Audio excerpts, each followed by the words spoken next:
Good evening, ladies and gentlemen. This is the third episode of the Meridian Review podcast. The reason why I originally called the website that I do my blogging on and will do some of the podcasting on, the Meridian Review, was originally I had started this when I was still in school at the time. I graduated with an English degree way back when, a few years ago, and loved books, and I have always loved books and still love books.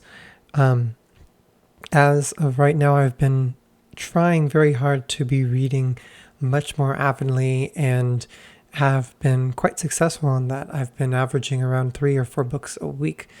And some of the books I've been rereading, books I've already read, and some are new books. And a lot of that I ascribe to the fact that I have been spending less time on this. I have completely uninstalled my browser, so I can't just hop on Facebook or keep scrolling on different social media sites. And I had to, for a while, I had YouTube on there still, but even had to delete that from my phone because there were just times where I wouldn't want to sit down and read a book and just wanted to kind of almost go into a zombie-like state of just scrolling and clicking videos that looked interesting. So I only use a browser. I only use YouTube when I'm sitting at my computer. And I find myself reading a whole lot more, even if it's only reading a few pages a day or a few pages at a time when I might have just pulled out my phone. That adds up over time very quickly. I don't think we realize how much time we spend on our phones. And that being said, I was thinking about that because I started the website years ago with the intent of reviewing books and looking at different books because books are such a huge part of my life, and I think that they should be an important part of any person's life who is seeking to better themselves intellectually, because books, especially books from the past, from long ago, hold such a wealth of information and a wealth of knowledge.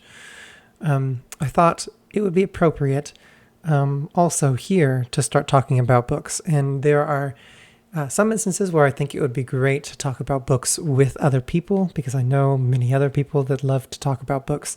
And so I would like to have a podcast that's more of a book club style. And I will have to text a few people about that because I know some people would love to do that. But while I am in the middle of actually writing a more in-depth review of this book, and I'll post it to my locals page, which I will put the link in the description down below.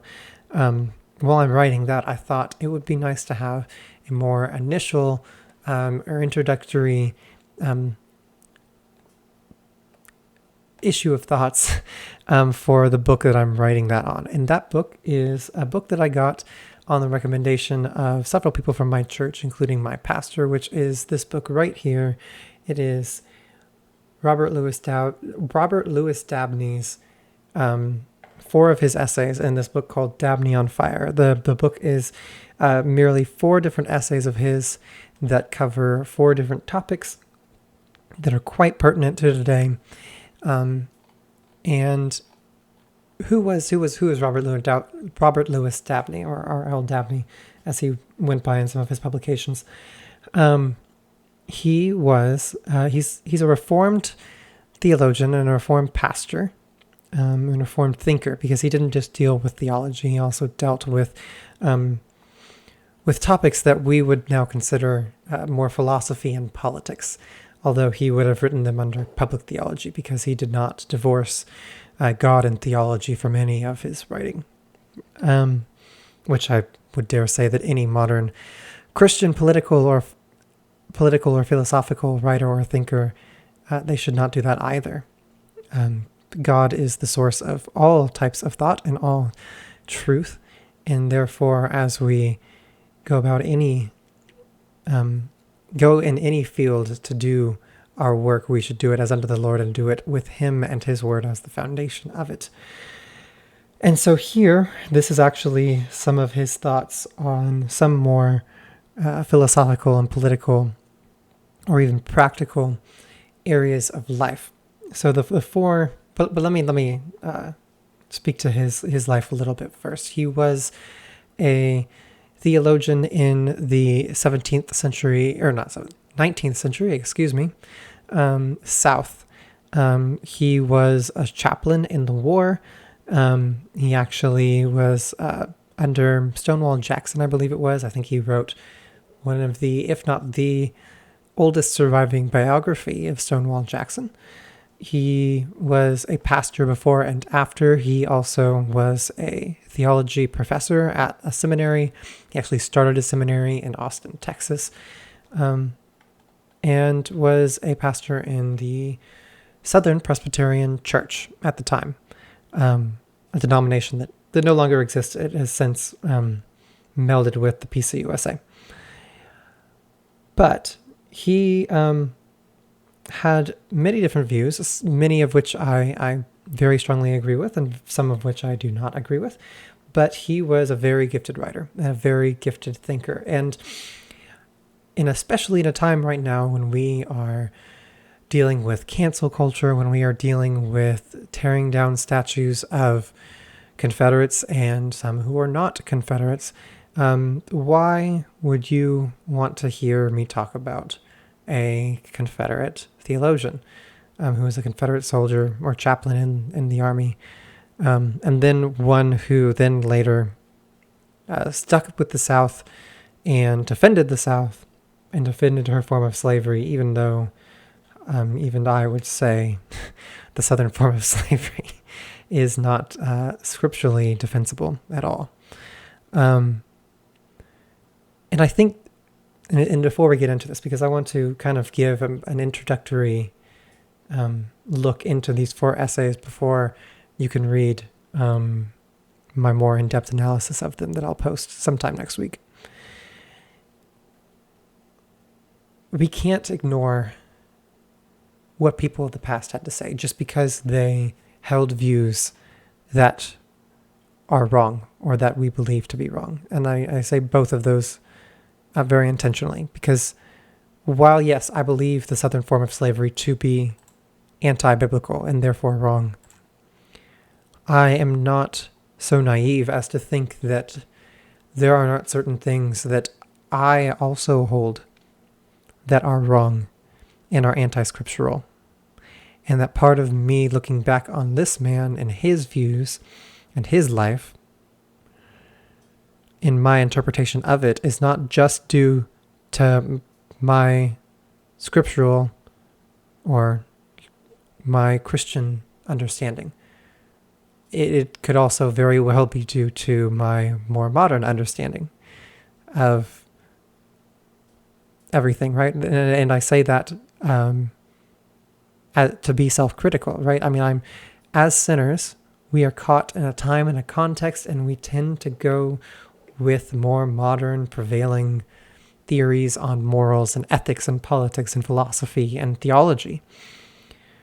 And so when we look to people in the past, it is very easy to have a very critical eye toward those men and women and what they thought about all of these same things, and assume that we have it right. It is not to say that you should give up your beliefs because they are in the modern context. It is to say that you should research your beliefs.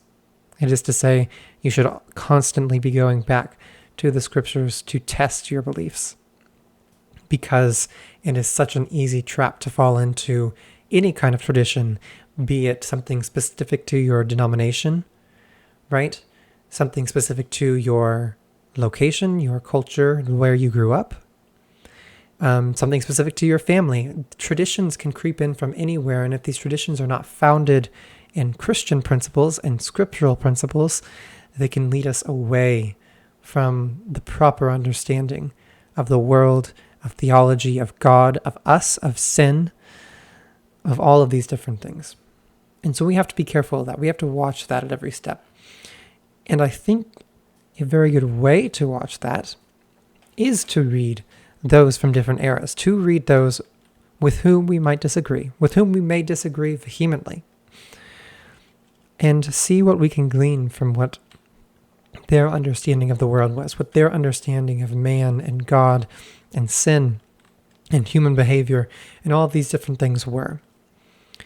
As someone who vehemently disagrees with someone like Karl Marx, whom I'm sure you have, or what I'm sure you have gathered from the first 2 episodes of this podcast, I am not going to sit here and tell you not to read the Communist Manifesto or Das Kapital, because we should read him. And while I would say read him with a grain of salt, because he is advocating for such a system that I think would tear apart any society, let alone Western society, I'm not here to tell you not to read him. I think it is important for us to be widely read. I think it is important for us to read heretics as well as Orthodox Christians, and everything in between. And Mr. Dabney, or Doctor, I'm not sure if yes, he would have had to have been. Dabney is not a heretic at all. He may have been sorely mistaken on a hot button cultural topic of the day, but he had a lot to say on politics and religion and the way we do worship. So let us look at this book here for a second. And what are the 4 essays that are in this book? These are 4 essays. One of them, I think, is a sermon that he wrote that you can find in his larger, there is a 4-volume set of his discussions that are published that have all of his kind of miscellaneous essays and sermons that he gave and wrote over the years. But they are on 4 different topics. One is parenting. The other is education. The other is feminism. And the last is government. And all of these he wrote, I believe, after the war. So sometime between the 1870s and the 1890s. I forgot exactly when he passed away. And so let's kind of briefly look at these, and then I will publish my review on my local site, and you are free to subscribe and look at that. I will be publishing more reviews on there. I'll try to put out one a week because I'm reading so much, but I want to read a little more in depth and kind of publish some thoughts and summaries and ideas from them for everyone else to hear of the favorites that I read.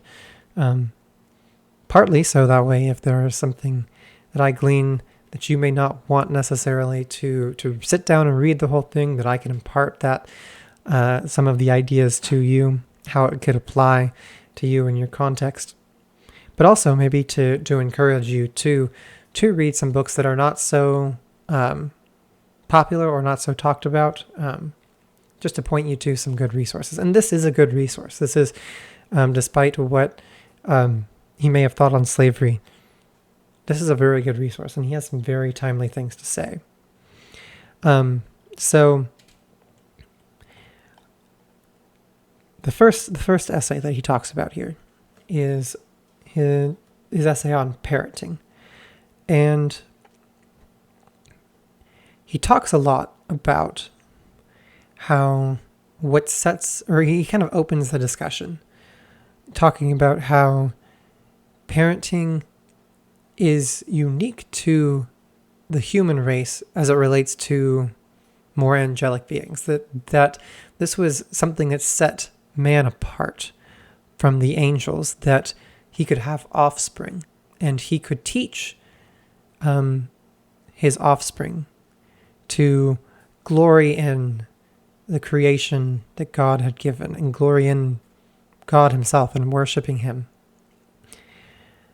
And so Dabney kind of speaks of Adam and Eve as at the beginning of their existence being so overwhelmed with the creation, with the garden that they had been put in, and with the God whom they could speak with on a regular basis, and how glorious he was and how gracious he was and all these things, that when God told them to be fruitful and multiply, that they would have been so excited to be able to bring new life into this world.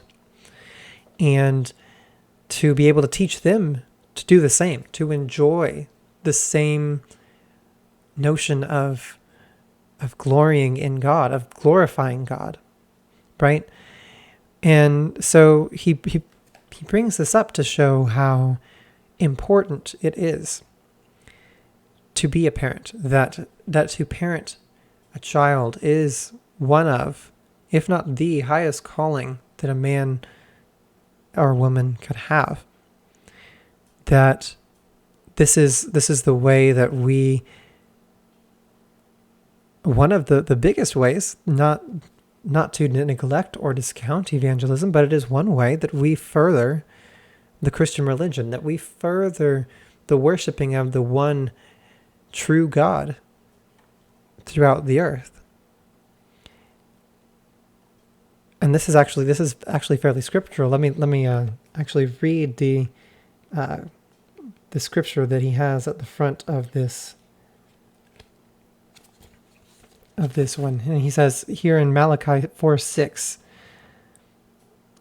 "And he shall turn the heart of the fathers to the children, and the heart of the children to their fathers, lest I come and smite the earth with a curse." Actually, that was not the scripture that I was thinking of, but it's still he kind of opens up with this verse, and he opens up with this idea that parenting is vitally important, that it is a God-given right to humanity, and it is something that he wants us to do, and he wants us to enjoy doing. And so then he kind of transitions into the effect that parents have on their children. And this is even just thinking through Proverbs, teach a child in the way that he should go, and he will not quickly depart from it. There is an understanding in Scripture that what a parent teaches a child is of utmost importance. And he talks about how important it is for parents to give their children a Christian education, to raise their children in the fear and admonition of the Lord. And begins to talk about how merely sending them off to places of education that will not teach them that, namely what he was experiencing in his day, was a rise of the public school system. And this is something he'll talk about in the next chapter. But the public school system was foreign to the South. It was a more northern invention. And after the war, it was something that was coming down to the South with Reconstruction. And he was encouraging his parents not to give in to sending children away to a public school, because a public school will not have the same effect as a parent can have on his or her child. What a child remembers for the rest of their days can often be found in the teaching that they received from their parents. And he speaks of how the most crucial wisdom and knowledge that a child can gain should be from his parents. And we should strive to be this. We should strive to be the best mentor that our children have. Not to exclude other mentors that they may have, because I'm thinking in my own life that I have other mentors, but that I am still very close with my parents, that some of the greatest lessons that I have come from my parents, who graciously thought to homeschool me and gave up a lot to homeschool me. I think that is very important. And so as we begin to have children, as we begin to raise a new generation, despite everything that's going on, actually because of everything that's going on, we need to think very long and hard about what kind of education we're going to give them, and how as parents we're going to parent them. Are we going to send them off to be parented by the state? A state that may or may not have, in-person teaching for a year or so? Or are we going to teach them that there is truth in all areas of life, and that truth is based upon the Word of God? It is based on God because God created it. Things are not true because they merely exist in a vacuum. Things are true because God has declared they are true. And not only that, He has gifted us with a written revelation that we can look to as a source of truth. The public school systems will not teach that. And that is a good segue into his second essay, in which he speaks of the public school system, and he speaks of the encroaching system on Virginia and the rest of the South during the Reconstruction years. And he is not a very big fan of this. Let me look at, in the introduction, I think the editor here speaks very well of this. And here's what he says. And this is on page 10 if you have the book. In these essays, Dabney criticized public schools for using compulsory taxation as a means of funding. He argued that education cannot be forced upon people and that many students will not use the education they receive. Moreover, the presence of misbehaving children would corrupt the morals of children from good families. Ultimately, Dabney held that education is a religious task, and that it is the responsibility of parents and not the state. He therefore thought the entire experiment would be a disaster. Dabney's greatest essay on the subject is Secularized Education, in which he argued that public schools would inevitably become atheistic. Public schools would be educating children from a variety of religious persuasions, including different Christian denominations, and only the least common denominator would be allowed, namely atheism. Eventually, the Bible would be expelled entirely and the curriculum secularized. The complete secularization of the public schools in America was logically inevitable. It took almost a century, but Dabney's prediction came to pass. All prayers, catechisms, and Bibles will ultimately be driven out of the schools, he said. And he said that in an essay written in the 1870s. And how true have those words been? It is almost offensive for me to suggest that we should allow the Bible and prayer back into the public school. Many courts have ruled that that's wrong. Somehow, I don't know what kind of standard they're using to say that is wrong. Surely not the scriptures, and surely not the founders. I don't know if the founders would have really been on board for a public school education system, though Thomas Jefferson may have been.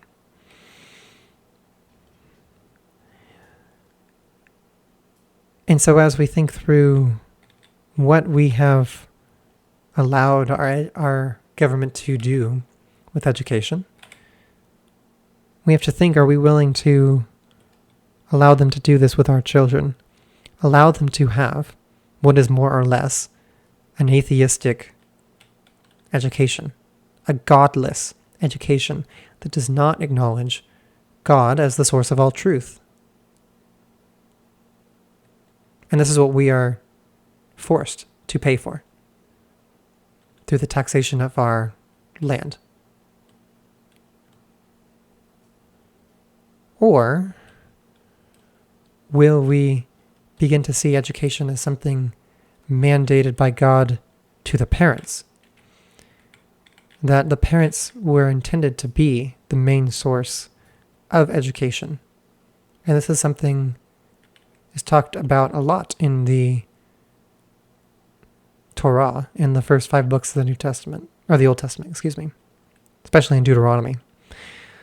Though I know many churches would not take that to mean anything as it prescribes modern day Christians.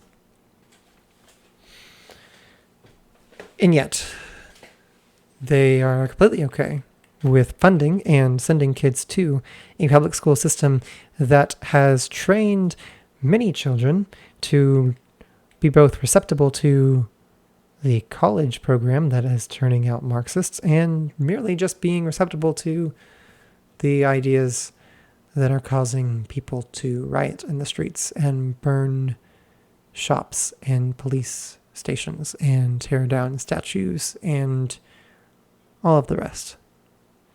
And did we really expect anything less?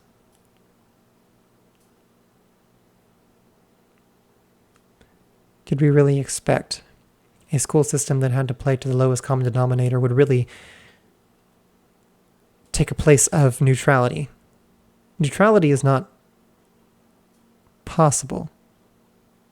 In America, neutrality is seen as agnosticism or atheism or something along those lines, right? It is those views are viewed as a more neutral because there are all these religions all over the world, and then the person that says I'm not part of a religion and they kind of step out is viewed as the neutral one. And yet really they're just another religion too.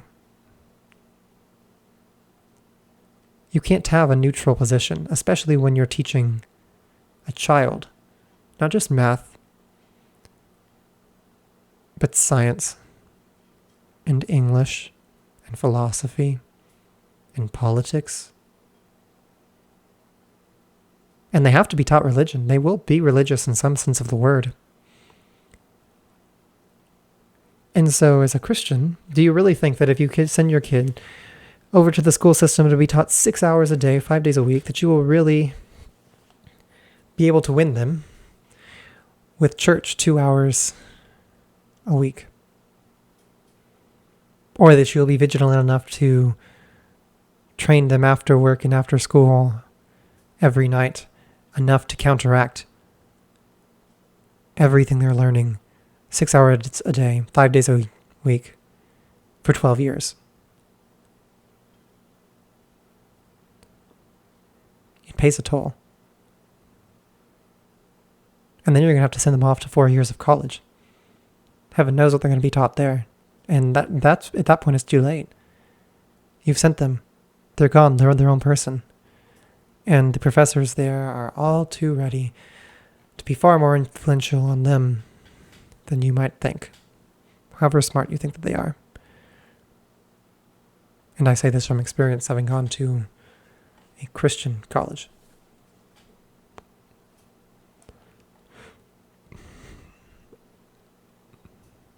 Anyways, sorry, this is something that is near and dear to my heart, and I think that if Christians are going to win in any of the spheres, we need to think about education, and we need to think about it quickly. There are a lot of schools shutting down in the fall, which means a lot of moms who may be willing to give homeschooling a try.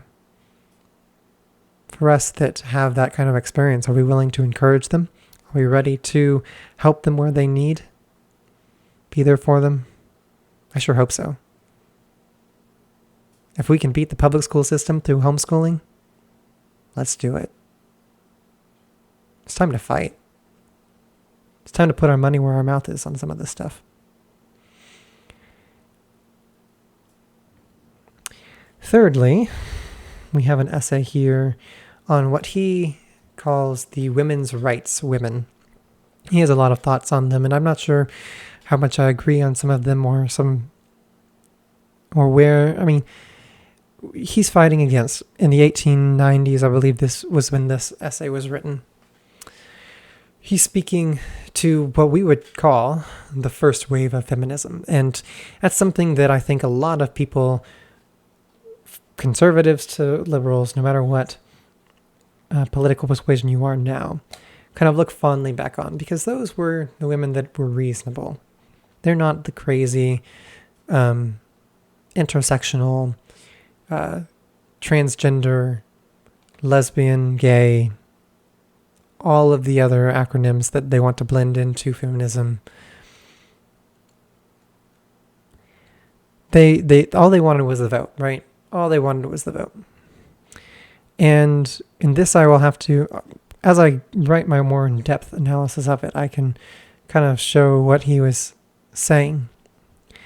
But he wasn't just necessarily against women getting the vote, but it seems that he's fighting against feminists who are asking for more than the vote. And he kind of accuses more of the spirit of the thing. And I'll get more into specifics in my review when I publish it. But he kind of reminds us of the more traditional Christian understanding of the fact that women were created with certain strengths and certain weaknesses, and men were created with certain strengths and certain weaknesses, and they are meant to complement one another. And they are meant to revel in and enjoy the talents that they have been given, and not be covetous of the other sex for the weakness or for the strength that sex has. And I think that kind of overarching principle is true and something that we can learn from. While I am no blatant misogynist, I think that if women have different goals, whether they be business-oriented or not, that they should pursue them. It's actually quite intriguing to me to see anyone who pursues a passion that they have, a goal that they have. And so I don't think I could ever say, or at least not right now, that I would do anything to inhibit that. Yet, I am not one also to say that there is no biological differences, there are no psychological differences between men and women. And therefore, we should attempt to construct a society in which all are 100% equal in outcome. And this is something that he gets in, and actually in this essay, that he would not seek mechanical equality is what he calls it. What the left right now is calling it is equity. 100% equality of outcome across all measurements.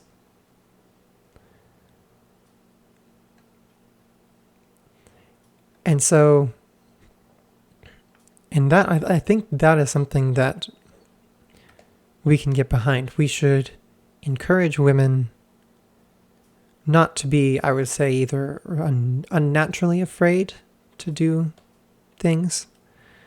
They should be encouraged to pursue passions so long as it is not contrary to the will of God. So long as, if they are in a family and we would hope that we would not encourage them, if they are in a family, to neglect their family, to neglect the raising of their children for the sake of career.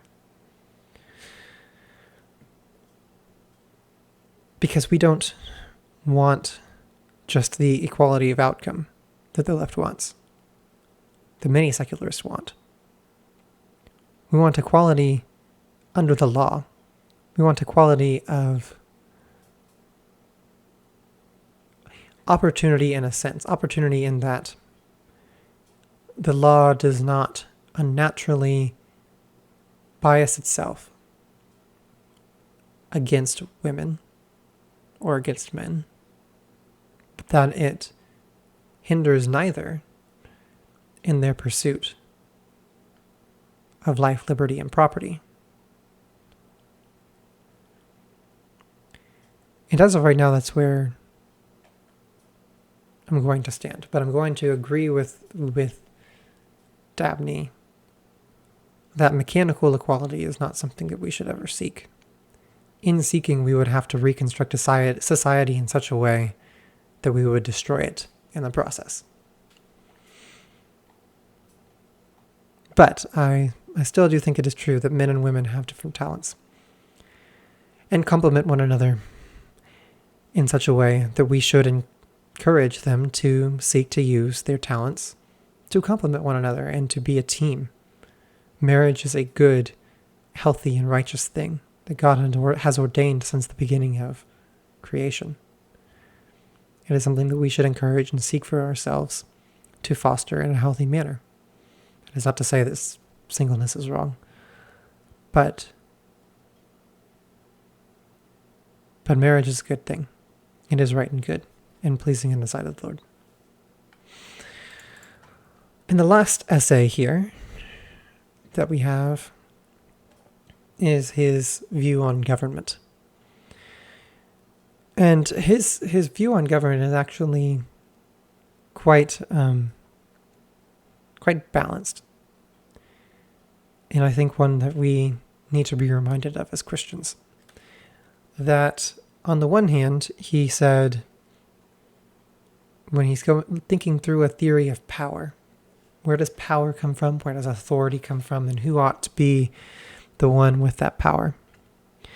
He said, it doesn't just come from the people, as Rousseau may say, that it is just a contract that the governed give over some of their rights to the government. In return, they receive organization, they receive defense of the other rights that they retain, and therefore anything less is wrong of the government to overstep, because all the rights are written right there in that contract. Any breach is wrong.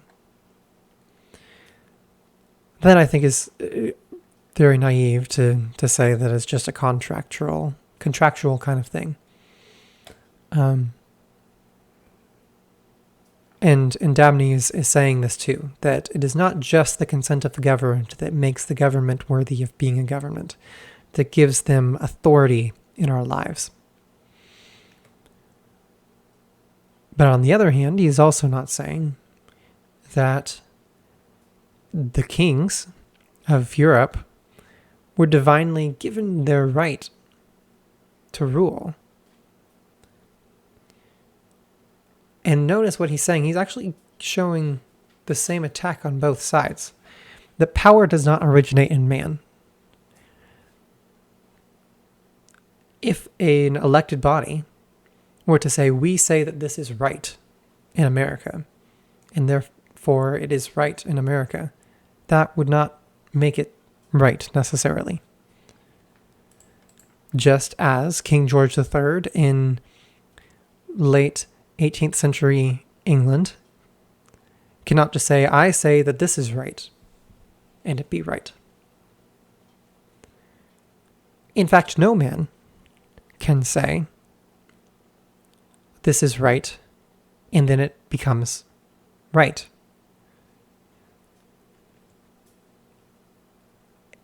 And yet, in our system today, we tend to kind of act like that's true. That the government sits down, and after arguing for a long time, because there's a lot of dissenting opinions, they kind of come to a conclusion, they come to a compromise, they write down the law, they pass it, the president signs it, and that becomes what is right. But that's not true. It can't be. And actually, there's a very simple explanation for why it can't be. I was thinking through this for quite a long time when I was thinking about more political matters. Because that would be that if you went to an island with 9 other people and you get stranded there, and you have to set up a little bitty micro society.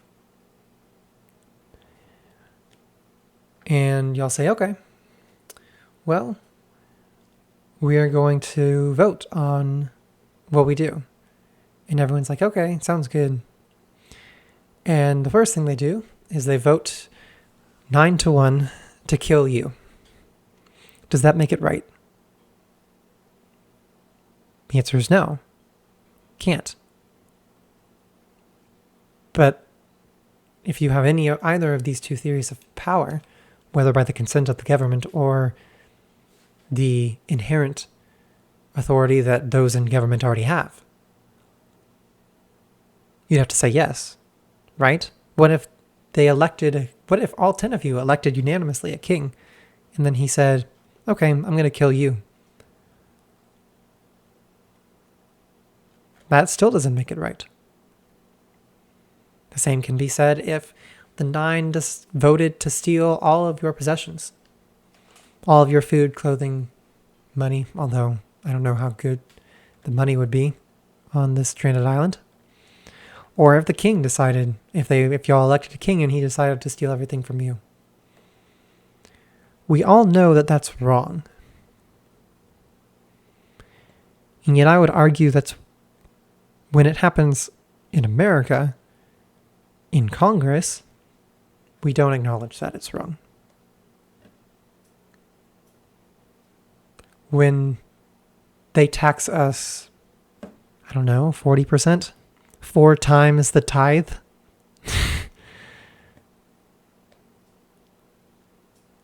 we don't say, oh, that's wrong. We say, oh, that's unfortunate. I'm really upset about it because of what it means for me. But we don't say it's wrong. It's just not what we would have done, is kind of what we would say to ourselves. And yet Dabney says, no. There is an authority given to the government. It is not given by the people, and it is not inherent within it. It doesn't come from man at all. It comes from God. God created this world. He sustains this world. He can call anyone out of it at whatever time he wishes, and does all the time. And brings people into it at whatsoever time he wishes, and does all the time. This God, who is completely and totally sovereign over everything, has given us a standard, has given us a law. And the government is to exercise authority to punish those who do evil, that is, break that law, and to reward those who do good, that is, those who follow that law. Anything more is tyranny. Anything less is anarchy that will inevitably lead to tyranny.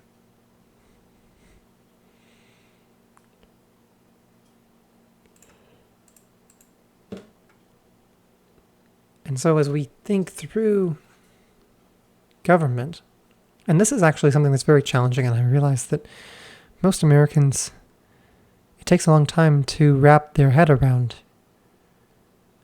How do we judge the rightness of a law, the righteousness of a law? Can we say that a law is righteous or not righteous? Can we say a law is evil? I would argue, and this is not just Dabney saying this, these is many Reformed, or not even Reformed, many Christian thinkers throughout the ages saying this. And I would argue Scripture, that there is an objective standard to judge the morality of law. There has to be. To say otherwise would be to say that the government has the right to play with lives with no moral repercussion. And I would say that would be a very reckless statement to make, or a very reckless belief to hold. Government is not an opinion. Laws are not an opinion because lives are not an opinion. Lives matter. Not only living them physically, but living them to the fullest, living them fulfilled, living them so that people are not suffering, so that people can have a future. All of those things are not mere opinion. There is grave moral weight to all those who have authority to affect them. The scriptures do call us to follow our government, and that makes it all the more clear that all those in governing authority are held that much more responsible to make good and moral decisions for their constituents. Not because they will get reelected in November, but because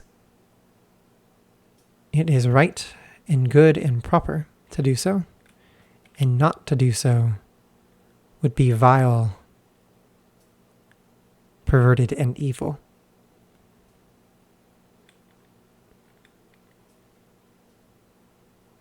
Now, that is not to say that there is not disagreement. That is not to say that wisdom is not required. That's not what I'm saying. But I'm saying as soon as we lose the right standard, we're not acting righteously anymore. And there will come a day when those acts will be judged. I think some of that's happening right now. However an unpopular opinion that may be. But that is all I think I have time for tonight. Still trying to figure out how long some of these should be. Don't want to go too long. But I tend to write everything down here in front of me and just kind of talk until I get through the rest of the outline. So yes, I would highly recommend this book called Dabney on Fire. It is edited by Zachary Garris. He took 4 of these essays by R.L. Dabney. Excellent stuff. Read it in its historical context. Try not to be overly critical just because you know where he comes from. Especially in a time such as this, there are many, many things that I think we can learn for today in our modern context. So I would encourage you to do so. I think it's only like $10 on Amazon. It's a small book. And I think you would thoroughly enjoy it. So I hope everyone is doing well. Hope everyone has a good day tomorrow. And I will see you next time. Please like and subscribe. Please go check out my locals page down below in the description. And I will see y'all next time. God bless.